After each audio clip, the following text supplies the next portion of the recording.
जळगावच्या डोंगराळ भागात राहणारा शामराव नावाचा कष्टाळू शेतकरी पहाटेच्या धोक्यातून आपल्या कांद्याच्या शेतात गेला.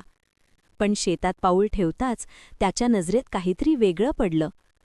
पानांवर तपकिरी डाग दिसत होते. काही रोपे वाकलेली तर काही पिवळी पडलेली. शामराव गोंधळला. ही कोणती रोगराई आहे? तो स्वतःशीच पुटपुटला.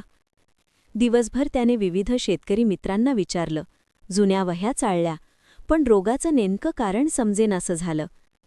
दिवसेंदिवस नुकसान वाढत होतं आणि शामरावची चिंता अधिकच वाढत होती. अखेर त्याने गावातील कृषी सहाय्यक पाटील साहेबांना फोन केला. दुसऱ्या दिवशी ते शेतावर आले. त्यांनी पानं, मुळं आणि माती बारकाईनं तपासली.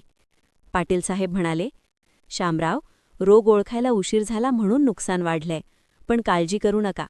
आता तुमच्यासारख्या शेतकऱ्यांसाठी राज्य सरकारने खास मोबाईल ॲप तयार केलंय, महाविस्तार AI. शामराव चकित झाला. ॲप? ते कसं मदत करणार?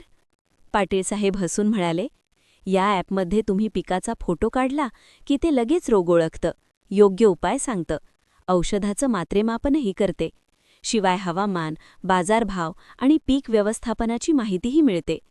त्यांनी लगेच शामरावच्या मोबाईलमध्ये ॲप इन्स्टॉल करून दाखवलं. शामरावने चॅटबॉटला प्रश्न विचारला आणि ॲपने रोगाचं अचूक निदान दाखवलं. वा, हे तर फार उपयोगाचं आहे, शामराव आनंदाने म्हणाला. पाटील साहेबांनी योग्य उपाययोजना सांगितल्या आणि थोड्याच दिवसांत शेत पुन्हा ताजतवानं दिसू लागलं. त्या दिवसापासून शामराव गावातील सगळ्यांना सांगू लागला.